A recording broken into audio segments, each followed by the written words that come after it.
Nous vous saluons dans le précieux nom de Jésus-Christ de Nazareth. C'est toujours Alpha Lumière qui parle de Christ en s'appuyant sur la Bible, qui est la parole de Dieu. Ou, si vous voulez, qui contient la parole de Dieu, ça dépendra de votre tendance. Est-ce qu'on estime que tout dans la Bible n'était pas sorti de la bouche de Dieu? Il y a un travail d'ordre matériel donné par les hommes, comme par exemple la division ou la subdivision en chapitres, les titres, les versets. Ça n'avait pas été dicté par le ciel, mais ce sont des choses des hommes sur la terre, sur le plan matériel. C'est pourquoi il y en a qui pensent que la Bible est la parole de Dieu et d'autres affirment le fait que la Bible contient la parole de Dieu. Voilà. Donc, ça dépend de votre tendance. Mais Alpha Lumière continue à parler de Christ sur la base de la Bible, seulement de la Bible. Alors, nous commençons avec 2 Pierre 1, avant de vous donner le titre de notre préoccupation d'aujourd'hui. Nous voulons d'abord lire un texte dans l'épître de Pierre, la 2e lettre de Pierre. Nous prenons là le chapitre 1er, le verset 12 et 13. Nous lisons dans sa main. Voilà pourquoi je ne cesserai de vous rappeler ces choses, bien que vous le sachiez déjà, et que vous soyez fermement attachés à la vérité qui vous a été présentée. Mais j'estime juste de vous tenir en éveil par mes rappels, tant que je serai encore de ce monde. Nous relisons ces 2 versets, 2 Pierre 1, 12, 13. Voilà pourquoi je ne cesserai de vous rappeler ces choses. Pourquoi? Parce que c'était un enseignement qui était conforme à la vérité. Et celui qui parle ici, c'est l'apôtre Pierre. L'apôtre Pierre était parmi ceux qui avaient reçu le mystère du royaume de la bouche de Jésus-Christ. Et ici, il nous montre que dans la méthode apostolique d'enseignement, il y a le rappel et ce qu'on peut appeler avertissement. C'est pourquoi au verset 12, il dit « Voilà pourquoi je ne cesserai de vous rappeler ces choses, bien que vous les sachiez déjà et que vous soyez fermement attachés à la vérité qui vous a été présentée. » 13. « Mais j'estime juste de vous tenir en éveil par mes rappels, tant que je serai encore de ce monde. » Voilà. Donc, on doit vous rappeler certaines choses. Ce n'est pas parce que vous ne les connaissez pas, mais c'est peut-être parce que vous avez oublié.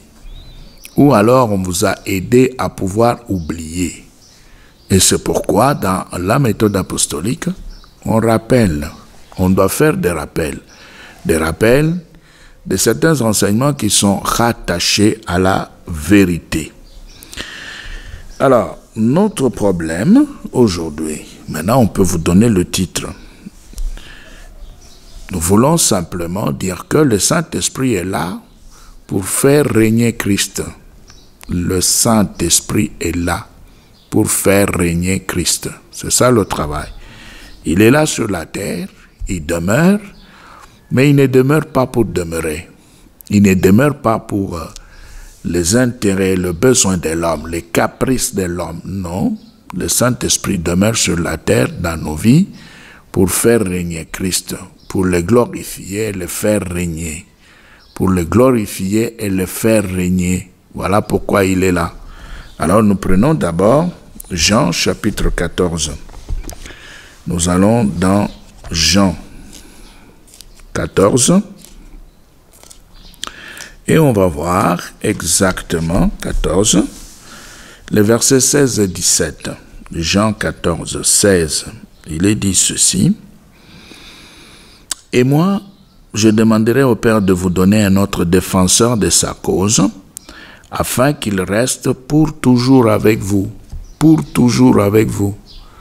Les défenseurs de sa cause, le Saint-Esprit, défenseur de la cause de Dieu. Et Jésus dit que quand il va venir, il restera pour toujours avec nous, pour toujours, pour toujours.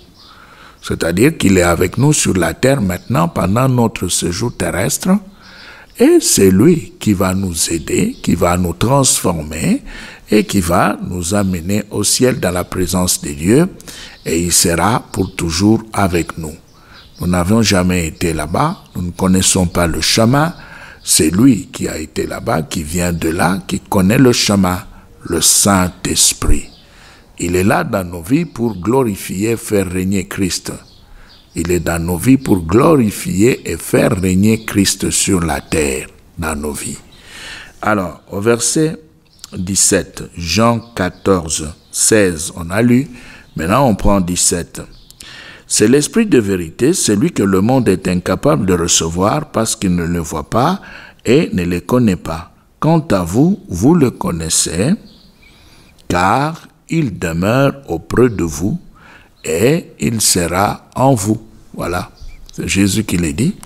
Donc l'Esprit est là, il reste pour toujours avec nous, c'est-à-dire il demeure dans nos vies, pas pour nos caprices, pas pour ce que nous voulons, mais pour les pensées et voies de Dieu, pour la volonté de Dieu. Il est là pour les plans de Dieu. Mais il peut aussi de temps en temps répondre aux besoins terrestres de la vie de l'homme. Il peut répondre aux besoins de sécurité physique, spirituelle. Il peut aussi répondre aux besoins d'ordre matériel. Alors, comme il est là, il peut le faire. Il peut accomplir dans nos vies ce qui nous dépasse, ce que nous-mêmes ne pouvons pas faire. Voilà. Lui le fait. Mais quand bien même il donnerait à manger, des vêtements, etc., la sécurité, la victoire sur les démons et tout, il n'est pas là pour ça. Il est là pour glorifier, faire régner Christ. Glorifier, faire régner Christ dans nos vies. Voilà sa mission. Et il entre dans les pensées et voies de Dieu. Il entre dans la volonté de Dieu. Il entre dans le plan de Dieu pour glorifier, faire régner Christ. C'est ce qu'il fait. Il le fait pour que Christ seul puisse être glorifié et qu'il puisse régner. Nous prenons Jean chapitre 16. Si nous prenons Jean 16, et vous allez voir aussi au verset 13 et 14, Jean 16, 13, 14, Jésus parle. Il dit, « Quand l'Esprit de vérité sera venu, il vous conduira dans la vérité tout entière, car il ne parlera pas de lui-même, mais tout ce qu'il aura entendu, il le dira, et il vous annoncera les choses à venir. Il vous annoncera les choses à venir. Il manifestera ma gloire, car il puisera dans ce qui est à moi et vous l'annoncera. » 15. Tout ce que le Père possède, m'appartient à moi aussi. Voilà pourquoi je vous dis qu'il puisera dans ce qui est à moi et vous l'annoncera. Voilà. Ça, c'est Jésus qui parle. Il montre que, au verset 13, il dit, quand l'Esprit de vérité sera venu, il va nous conduire dans toute la vérité. Vous voyez le travail qu'il fait. Il nous conduit dans toute la vérité. Même s'il peut nous donner à manger, même s'il peut faciliter l'obtention des vêtements, même s'il peut faciliter le succès dans nos entreprises terrestres, même s'il peut nous accorder la sécurité physique, spirituelle et matérielle, mais il est là pour nous conduire dans toute la vérité de la parole de Dieu. Il est là pour nous conduire dans toute la vérité des pensées et voies de Dieu. Il est là pour nous conduire dans toute la vérité de la volonté de Dieu. Il est là pour nous conduire dans toute la vérité du plan de Dieu. Vous voyez? C'est ça. C'est pourquoi nous disons qu'il est là pour glorifier, faire régner Christ sur la terre dans nos vies. C'est ça ce qu'il fait. Il est venu pour ça. Il demeure pour ça. Mais maintenant, si nous le mettons seulement sur le chemin de nos caprices, de nos besoins, à nous, hommes sur la terre, il sera attristé et il risque de se retirer. Parce que là, il va ressembler simplement à un homme sans emploi. Un homme sans emploi qu'on commence à utiliser comme un garçon de course. Et le Saint-Esprit n'est pas un garçon de course. Parce que tu n'as pas mangé, tu pries pour manger. Et tu pries pour que lui puisse te donner à manger. Et tu pries pour que lui puisse te guérir, te maintenir en bonne santé. Tu pries pour que lui puisse faciliter tes entreprises à toi. Tu es en train de prier pour que cela puisse se faire. Très bien. Il va le faire. Mais il connaît aussi sa mission. Sa mission, nous conduire dans toute la vérité de la parole de Dieu. Jésus ajoute, il dit, car il ne parlera pas de lui-même. Le Saint-Esprit ne parle pas de lui-même. Le Saint-Esprit ne parle pas de sa personne. Non, le Saint-Esprit parle de Christ. Mais tout ce qu'il aura entendu, il le dira. Il vous annoncera les choses à venir. Voilà. Il ne parle pas de lui-même. Il nous parle de Christ. Et quand il nous parle de Christ, il prend ce qui appartient à Christ, il nous révèle cela. Il nous le révèle pour que nous puissions entrer dans la vérité de la parole de Christ, pour que nous puissions entrer dans la vérité des pensées et voies de Dieu, pour que nous puissions rester dans la volonté et le plan de Dieu, pour que nous puissions réjouir le cœur de celui qu'il avait envoyé sur la terre et qu'il a laissé dans nos vies. Vous voyez? Il est là, nous nous répétons, pour glorifier et faire régner Jésus-Christ. 14, Jean 16, 14. Il manifestera ma gloire, car il puisera dans ce qui est à moi et vous l'annoncera. Il manifestera ma gloire. C'est Jésus qui parle. Le Saint-Esprit est là pour glorifier Jésus, pour manifester sa gloire, pour montrer effectivement que Jésus mérite la gloire, et c'est Jésus qui devra donc être glorifié. Et c'est lui seul, le Christ, qui devra donc régner. Voilà pourquoi nous insistons. Maintenant, si le Saint-Esprit doit glorifier et faire régner Christ dans nos vies sur la terre, donc nous devons aussi faire attention maintenant pour ne pas gêner l'œuvre du Saint-Esprit. Parce qu'on peut toujours, croyant mieux faire, et on est en train de gêner son œuvre. Et quand on gêne l'œuvre du Saint-Esprit, le Saint-Esprit sera attristé. Et quand on gêne l'œuvre du Saint-Esprit, le Saint-Esprit va s'éloigner. Et c'est pour cela qu'il faudra maintenant faire très attention. Et c'est aussi l'une des raisons pour lesquelles l'apôtre Pierre prenait le temps de rappeler certaines choses. Prenez le temps de donner des avertissements. Pourquoi? Parce que celui qui garde le Saint-Esprit dans sa vie doit faire attention. D'abord la mission, pensée et voix de Dieu, le service, le fait de s'élever pour être dans la volonté de Dieu, dans les plans de Dieu, pour faire ce que Dieu veut dans ses pensées et ses voies, pour marcher avec Dieu. C'est là où on va rencontrer le Saint-Esprit. Il est là sur la terre pour glorifier et faire régner Christ. Toi aussi sur la terre, tu prends la décision de glorifier et faire régner Christ. Le Saint-Esprit deviendra ton ami. Le Saint-Esprit ne t'abandonnera pas. Le Saint-Esprit sera avec toi partout où tu pourras être. Il pourra alors t'entretenir parce que vous deux, vous avez le même objectif. Parce que vous deux, vous poursuivez les mêmes objectifs, les mêmes intérêts. Pensée et voix de Dieu. Volonté et plan de Dieu. Vous voyez? Alors là, maintenant, comme tous vous voulez glorifier Christ et le faire régner, vous serez des amis. Vous serez toujours ensemble. Il ne pourra pas vous abandonner. C'est pourquoi, quand Paul parle dans Éphésiens, nous prenons le chapitre 2, le verset 20, n'oubliez pas que le Saint-Esprit est là pour glorifier et faire régner Christ. Mais Paul parle dans Éphésiens 2, au verset 20, il dit, Dieu vous a intégré à l'édifice qu'il construit sur les fondements que sont les apôtres, ses prophètes, et dont Jésus-Christ lui-même est la pierre principale. Dieu vous a intégré. Alors, il vous a intégré veut dire, il vous a placé.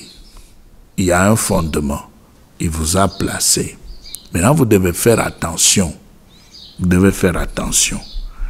Parce que si vous ne faites pas attention, vous allez commettre des erreurs. Vous allez construire d'une autre manière sur la fondation posée par Dieu. Et là, vous n'allez pas faire glorifier, régner Christ. Et là, vous allez faire glorifier, régner autre chose. Parce que vous n'avez pas fait attention. Fait attention. C'est comme par exemple, l'église actuelle, l'église de la Nouvelle Alliance, il est dit que c'est une église qui est posée sur le fondement des apôtres et des prophètes, Jésus-Christ lui-même étant la pierre angulaire. C'est ce qui est écrit. Maintenant, si vous prenez la Bible, je donne juste un exemple. La célébration de la fête de Pâques. Si vous prenez seulement la Bible, pour voir comment est-ce que les apôtres étaient en train de célébrer la fête de Pâques, où trouvez-vous cela? La célébration de la fête de Pâques. Regardez comment les apôtres ont célébré cette fête de Pâques. Regardez. Où voyez-vous cela? Est-ce qu'il nous donne un modèle de célébration de la fête de Pâques? Vous voyez, il y a un problème là. Donc, très souvent, on ne fait pas ce qu'on dit. On ne vit pas ce qu'on enseigne. On dit autre chose, on enseigne autre chose, mais on vit autrement. On lit la parole de Dieu, on prétend enseigner la parole de Dieu, mais en réalité, on est dans la pratique charnelle, on est mondain, on fait les choses comme tout le monde. Parfois, on est en train de faire des choses sans soubassement biblique. Alors, nous rentrons un peu dans le texte populaire. Second 1910. Nous rentrons dans les textes populaires. Je vais vous montrer quelque chose dans Jean. Jean chapitre 7. Jean chapitre 7. Vous avez célébré Pâques, non? Oui, mais vous avez célébré Pâques en suivant quel modèle? Comment est-ce que les apôtres de Christ étaient en train de célébrer Pâques? Comment? Vous voyez? Vous voyez ce que vous avez fait là? Ça vient d'où? Et pourtant, l'Église de la Nouvelle Alliance repose sur les fondements des apôtres et des prophètes, et Jésus-Christ lui-même étant la pierre angulaire. Regardez. Vous voyez? Maintenant, si nous prenons Jean chapitre 7, les versets 1 et 2, écoutez ce qui est dit. Après cela, Jésus parcourait la Galilée, car il ne voulait pas séjourner en Judée, parce que les Juifs cherchaient à le faire mourir. Maintenant, verset 2, attention, on nous dit, « Or, la fête de Juifs, la fête des Juifs, c'est ta fête à toi? Non, la fête des Juifs. On dit la fête des tabernacles était proche. Fête de Juifs, fête des tabernacles était proche. Pourquoi est-ce qu'ici, l'apôtre Jean parle de la fête des tabernacles comme étant la fête des Juifs? Ça veut dire ceci. Nous avons notre manière de célébrer les fêtes bibliques. Nous ne pouvons pas célébrer les fêtes bibliques à la manière juive. Non. Nous devons célébrer toutes ces fêtes selon nous. Et il y a notre façon de faire, de célébrer les fêtes. Alors, si nous prenons 1 Corinthiens 5, parce que on a lu ce texte partout, presque partout, on a parlé de Pâques, mais on relit le même texte. Écoutez bien. 1 Corinthiens, chapitre 5, versets 6 jusqu'à 8. C'est bien à tort que vous vous glorifiez. Ne savez-vous pas qu'un peu de levain fait lever toute la pâte? Faites disparaître le vieux levain, afin que vous soyez une pâte nouvelle, puisque vous êtes sans levain. Car Christ, notre Pâque, a été immolé. Attention, nous reprenons le verset 7. Écoutez bien. Faites disparaître le vieux levain, afin que vous soyez une pâte nouvelle. Vous voyez? Il faut d'abord enlever le vieux levain pour devenir une pâte nouvelle. Maintenant, écoutez ce que Paul dit. Il dit, puisque vous êtes sans levain. Mais il dit d'abord qu'il faut enlever. Il faut faire disparaître. Et puis après, il dit, vous êtes sans levain. Vous voyez? Maintenant, il faut découvrir. Le vieux levain ici, c'est quoi? C'est l'enseignement traditionnel juif qu'il faut faire disparaître. Et c'est pourquoi ici, maintenant, il affirme en disant, puisque vous êtes sans levain. Car Christ, notre Pâque, a été immolé. Christ, notre Pâque, a été immolé. Donc, le vieux levain, c'est l'enseignement traditionnel du juif qu'il fallait faire disparaître pour entrer dans l'enseignement de Christ. Et Christ lui-même est notre Pâque. Ça veut dire que la Pâque des chrétiens et la Pâque juive, deux choses différentes. Tu ne peux pas fêter, toi, chrétien, aujourd'hui, la Pâque comme le juif. Non, tu ne peux pas. Si tu le fais, tu as le vieux levain. Tu as le vieux levain. Et on a vu des choses terribles, et on a entendu des gens expliquer des choses de plusieurs façons, etc. C'est très bien. Mais il y a un problème, il faut faire attention. Regardez, c'est pourquoi quand vous regardez dans la Bible, vous ne verrez pas un modèle de célébration, de fête de l'Éternel. Il n'y en a pas. On ne vous montre pas que pour telle fête, voici ce qu'il faut faire, voici ce qu'il ne faut pas faire. Mais tout ce qu'on donne ici, c'est pour les Juifs. C'est pour les Juifs. C'est pourquoi, si nous prenons, par exemple, un texte, ou le même texte, de la célébration de fête de Pâques, nous allons prendre le même texte dans la Nouvelle Bible Zegon. Bible d'études, c'est toujours Zegon. Nous prenons 1 Corinthiens 5. 1 Corinthiens 5, vous allez entendre ce qui est dit, comment il explique dans la Nouvelle Bible d'études Zegon. Pourquoi il donne cette explication? C'est parce que la recherche continue. On n'est jamais satisfait. Ça ne s'arrête pas. On continue à faire des recherches en rapport avec la traduction, pas en rapport avec la parole de Dieu. La parole de Dieu, elle ne change pas. Elle est statique, elle est stable. Mais ici, on est en train de changer des tactiques d'explication, des tactiques de traduction linguistique. C'est là où se situe le problème. Maintenant, nous sommes dans 1 Corinthiens 5. Nous sommes là dans la Bible en application. Je crois que vous voyez la Bible en application. C'est la Bible qui est produite toujours aux éditions Zegon. Voilà, elle est là. Maintenant, nous voulons lire dans 1 Corinthiens 5, le verset 6 jusqu'au 8. Il n'y a pas de quoi être fier. Ne savez-vous pas qu'un peu de levain fait lever toute la pâte? Donc, il faut pas dire, j'ai laissé telle chose, donc je peux continuer la marche. Non, vous laissez tout. Vous ne pouvez pas mélanger. C'est ça, faire lever toute la pâte. Vous gardez un peu de levain, toute la pâte est conditionnée. 7. Purifiez-vous du vieux levain pour être une pâte nouvelle, parce que vous êtes sans levain. Vous voyez, purifiez-vous du vieux levain, c'est-à-dire enlevez l'enseignement qui n'a rien à voir avec Christ, avec la doctrine de Christ. Il faut enlever ça. Alors, maintenant, puisque vous êtes sans levain, car le Christ, notre Pâque, a été sacrifié. Vous voyez, il parle d'abord du levain, et puis il montre le vieux levain pour que nous puissions l'enlever afin de devenir une pâte nouvelle, parce que vous êtes sans levain. Vous êtes sans levain. Vieux levain qu'il faut enlever pour devenir une pâte nouvelle sans levain. Alors, au verset 8, célébrons donc la fête non pas avec du vieux levain, ni avec les levains du malfaisance et des méchancetés, mais avec le pain sans levain de la sincérité et de la vérité. Ça, c'est Paul.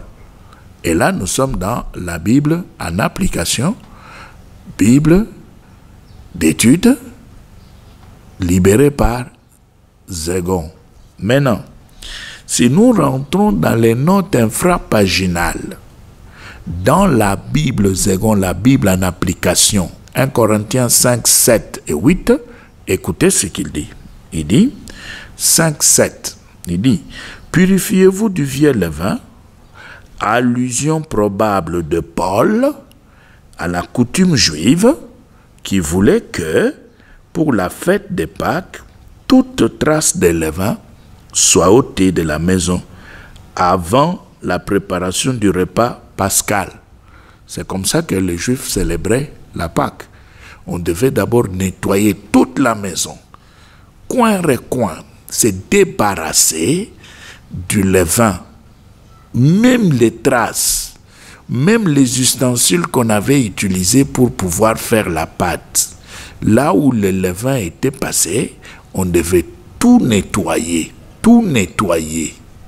C'était comme ça. Mais maintenant, quand vous célébrez la Pâque, comme le Juif, mais vous ne prenez pas le temps, de pouvoir nettoyer vos maisons. Vous ne le faites pas. Pourquoi? Parce que quand vous regardez dans la Bible, vous ne verrez nulle part où les apôtres vous ont donné un modèle à suivre pour célébrer les fêtes de l'Éternel, que ce soit la fête de Pentecôte, que ce soit la fête des tabernacles, que ce soit la fête des prémices, que ce soit toutes ces fêtes-là. Dans le modèle apostolique, on ne vous montre pas comment les célébrer, parce que ce sont des fêtes qui se célébraient ou qui se célèbrent sur le plan spirituel. Il n'y a pas de cérémonie. Vous voyez? Il n'y a pas de cérémonie. C'est pourquoi il n'y en a pas. On ne vous a pas donné de modèle. Alors, on continue ici dans le commentaire. Qu'est-ce qu'on dit? Une pâte nouvelle, puisque vous êtes sans levain, c'est-à-dire déjà sanctifiés devant Dieu. Paul leur demande instamment d'avoir une conduite digne de cette sanctification. Voilà être une pâte nouvelle, ou devenir une pâte nouvelle sans vieux levain. C'est cela. Ça veut dire que on est, par exemple, on est là, et qu'est-ce qu'on est? On est devenu une pâte nouvelle parce que on n'a pas le vieux levain. Alors, Christ notre Pâque, par sa mort sur la croix, le Christ donne le vrai sens au sacrifice de l'agneau pascal que le Juif offrait chaque année. Le Christ, l'agneau de Dieu, a été crucifié le jour de Pâques.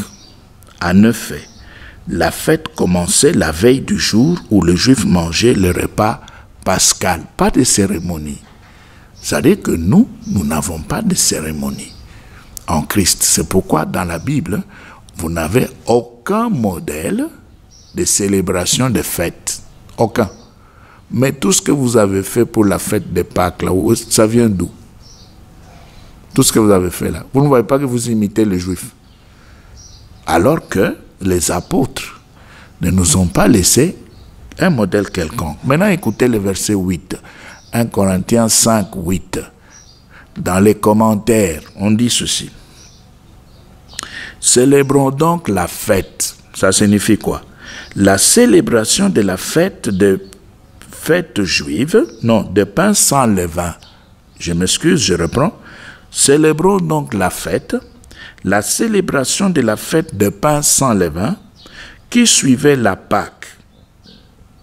Symbolisait la vie chrétienne, vous voyez, la vie chrétienne, comme une sainte consécration à Dieu et le refus de s'adonner à des péchés comme la malfaisance, la méchanceté et l'inceste. Je reprends. 1 Corinthiens 5, 8. dans la Bible en application. On vous dit, célébrons donc la fête. Signifie quoi? La célébration de la fête des pains sans levain qui suivait la Pâque, symbolisée. Donc quand on dit célébrons la fête, c'est pas ce qu'on voit là, bonne fête des Pâques, bonne fête de la résurrection, etc. Non, c'est pas ça. Vous voyez, c'est pas ça. Vous savez que vous êtes dans la chair, vous êtes dans vos coutumes, vous êtes dans votre vision. Vous ne faites pas attention à ce que la Bible dit. Vous voyez le problème. Quand on vous dit célébrons donc la fête, vous pensez que c'est acheter des gâteaux et acheter des choses à boire et se mettre là, commencer à boire et à consommer les gâteaux et dire que vous êtes en train de célébrer la fête et après c'est fini. Et il y en a même qui ont ajouté la Sainte Seine. Très bien. Très bien. Mais maintenant, si vous ajoutez la Sainte Seine à la fête, vous ne l'aurez qu'une seule fois. C'est fini. Non.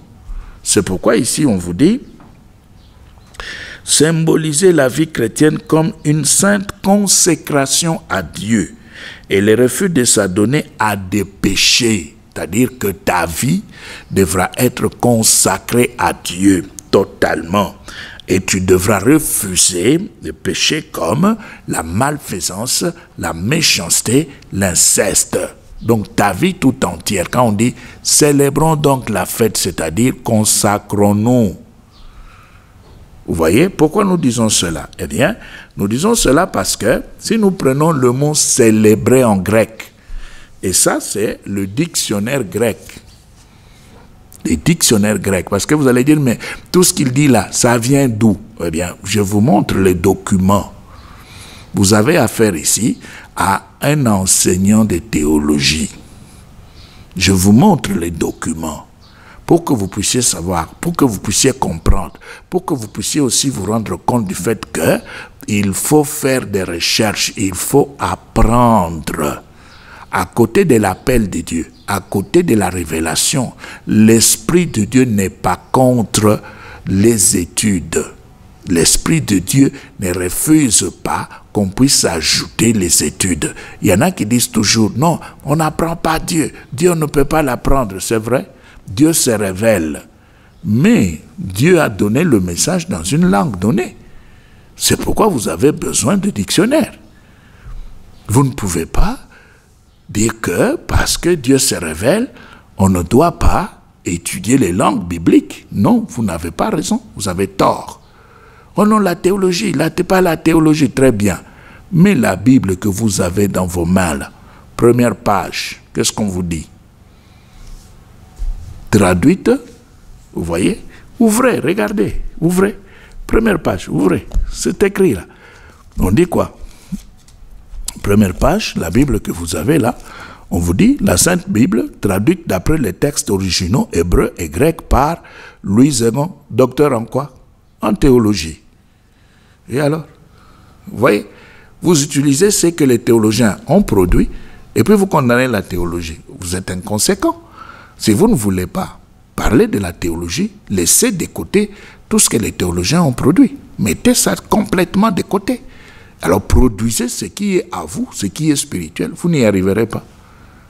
Vous utilisez ce que les théologiens ont produit, vous utilisez les produits de la théologie, vous condamnez la théologie. Vous utilisez les dictionnaires bibliques, Vous utilisez cela. Même vos prophètes, ils ont utilisé ça. Nous avons des preuves. Nous pouvons vous les livrer. Nous avons des preuves de ce que nous avançons là. Vous allez dire, non, pas la théologie. On n'étudie pas Dieu. C'est bien, on n'étudie pas Dieu. On ne vous a pas dit que quand on fait la théologie, c'est pour aller étudier Dieu. Non, c'est faux ça. Mais la Bible est venue vers nous dans une langue donnée. Dieu est passé par une culture. La culture juive. Et cette culture sémitique avait une façon de s'exprimer. Frères et sœurs, alors nous avons ici les dictionnaires grecs. Parce que le Nouveau Testament nous est parvenu en grec. Alors, maintenant écoutez un peu célébrer. Si nous prenons le mot célébrer en grec, on nous dit quoi? Célébrer la fête, célébrer la fête. Ça vient du mot eotarzo. Eotarzo. Eortazo. Voilà. C'est ça le mot grec qui nous donne célébrer. Alors, eortazo, de eorte, fête, qui signifie marquer une fête par une cérémonie. C'est-à-dire, quand vous célébrez, ça veut dire que vous ajoutez une cérémonie à la fête. C'est ça, célébrer. Vous voyez, en grec. Le croyant célèbre en esprit. Vous comprenez ce qui est écrit?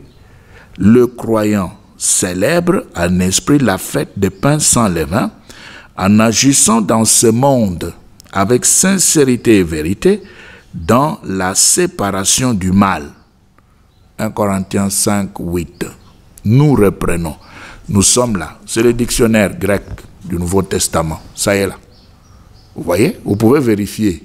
Nous vous montrons ça pour que vous puissiez vérifier et que vous puissiez aussi vous éloigner de mensonges. Éloignez-vous de mensonges. Nous ne disons pas que vous êtes des menteurs. Nous vous demandons de vous éloigner du mensonge. C'est tout ce que nous vous demandons de faire. Alors, regardez.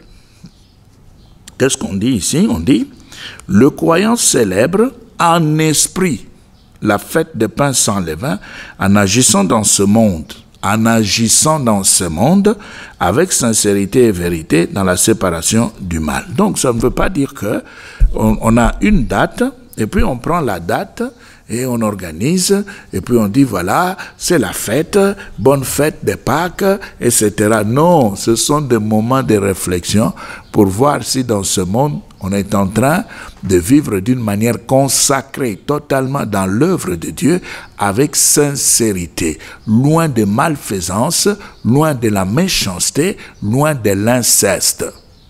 Et aussi, il y a un autre problème. Vous souffrez parce que vous n'avez qu'une seule Bible, Louis II 1910, que nous appelons la Bible de jeunes gens, JPC. C'est la seule Bible que vous avez. C'est pourquoi vous avez un peu de difficulté. Mais si vous voulez bien ajouter, vous ajouterez. Ça ne fait aucun mal. Hein? Vous pouvez ajouter la version Semeur, vous pouvez ajouter toutes les nouvelles éditions de Zégon. Vous pouvez ajouter Zégon 21, etc. Vous pouvez ajouter. Vous voyez, vous avez la possibilité d'ajouter. Mais qu'est-ce qui arrive? Vous ne voulez pas le faire. Vous pensez que ce que vous avez là, c'est suffisant. Non.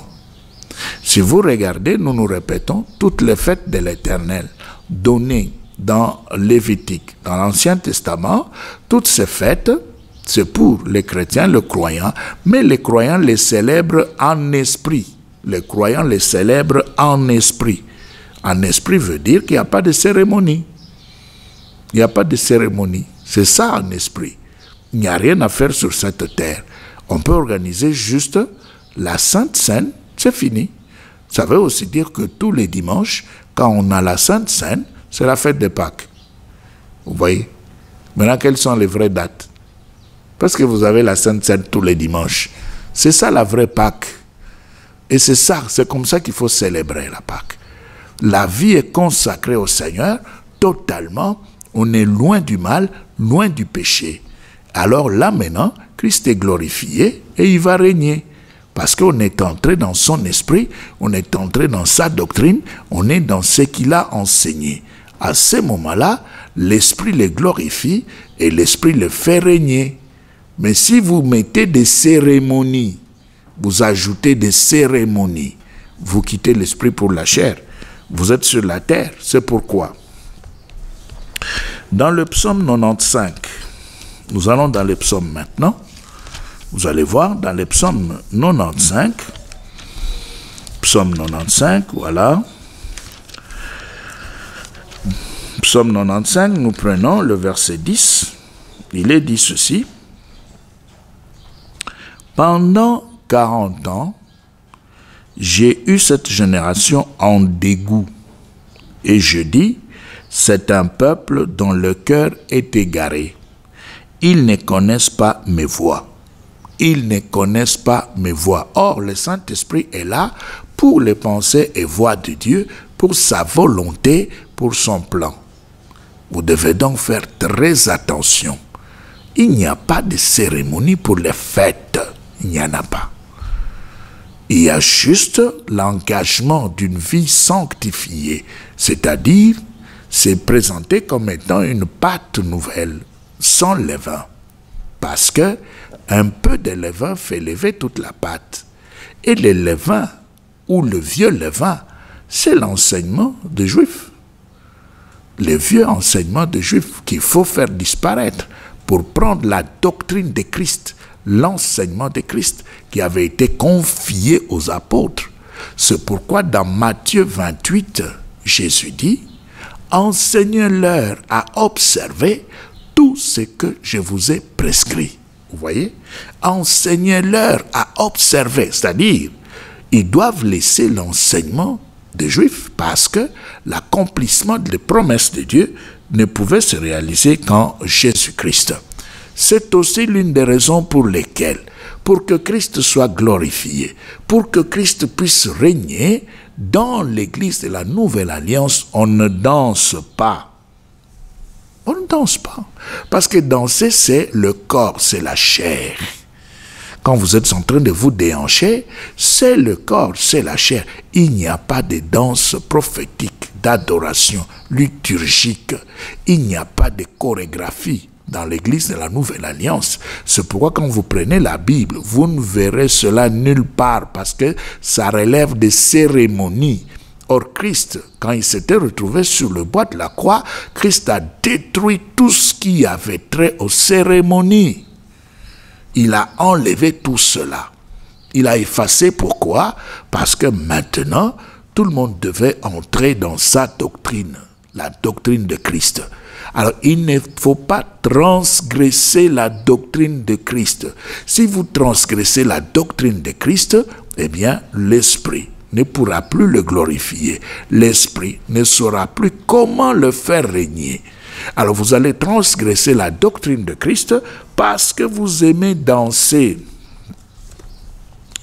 Vous aimez danser dans Matthieu 26, 30. Un verset que nous connaissons parce que nous avons l'habitude de le lire. Il est dit, Matthieu 26, 30, on nous dit quoi? Après avoir chanté, ils sortirent vers le mont des Oliviers. Ils n'ont pas dansé, ils ont seulement chanté. L'Église de la Nouvelle Alliance chante. Nous chantons tous dans l'Église. Les frères, les sœurs qui sont spécialistes dans le chant peuvent nous aider. Ils peuvent passer devant pour nous aider à chanter, mais nous devons tous chanter, pas danser. Alors, maintenant, toujours dans la glorification de Christ, il y a l'apparence des femmes. Dans les églises aujourd'hui sur la terre, pas de maquillage, pas de maquillage, pas de mèches, pas de plantes, pas de cabello, pas de rouge à lèvres, pas de hauts talons, pas de mini-jupes, pas de mini-robes, pas de dos nus, pas d'habits transparents, non. Pas de bijoux exagérés sur le corps, non. Dans l'Église de la Nouvelle Alliance, on travaille la beauté intérieure, vous voyez? Parce que l'extérieur relève des aspects de cérémonie. Il faut laisser tomber tout cela. Aujourd'hui, vous avez appris, comme nous tous, dans l'environnement, les esprits impurs, les démons, commencent à réclamer les mèches, les plantes, les cabellos, tout ce qu'on a ajouté. Vous voyez, des femmes tête nue, sans cheveux se présentent pour réclamer les cabellos, pour réclamer les mèches et les plantes. Mais, vous voyez, même quand ils se retrouvent devant des chrétiennes, les chrétiennes ne résistent pas. Pourquoi? Parce que quand vous avez déjà pris les divinités d'autrui, vous êtes affaibli. Vous êtes affaibli, vous ne pouvez pas tenir. Ce qu'il faut faire, c'est vous en débarrasser une seule fois pour toutes. Arrêtez de vous maquiller. Arrêtez le mascara, le rouge à lèvres. Arrêtez de pouvoir ajouter des choses sur la tête. Gardez vos cheveux naturels. Gardez vos cheveux naturels. Et priez Dieu pour que ce que vous avez fait en mettant les cabellos qui avaient offensé Dieu, cela n'a pas glorifié Christ. Et cela ne pouvait pas faire régner Christ dans votre vie. Il faut se repentir, jeûner et prier pour que l'Esprit de Dieu puisse continuer à glorifier et à faire régner Christ dans vos vies et dans vos églises. Parce que la danse et l'habillement de femmes, c'est la porte par excellence. L'ennemi passe par là pour posséder l'Église et les serviteurs de Dieu. Vous criez, vous priez en langue, mais la porte est ouverte par la danse, par la façon de s'habiller des femmes dans l'Église. Les femmes qui sont sur de hauts talons et qui ne font que danser avec des vêtements serrés. Et là, c'est la porte de l'ennemi, c'est la porte de l'enfer. Si vous voulez faire glorifier, faire régner Christ dans nos cœurs, dans nos assemblées, dans ce monde, faisons attention à la pratique de la parole de Dieu. Que Dieu vous bénisse.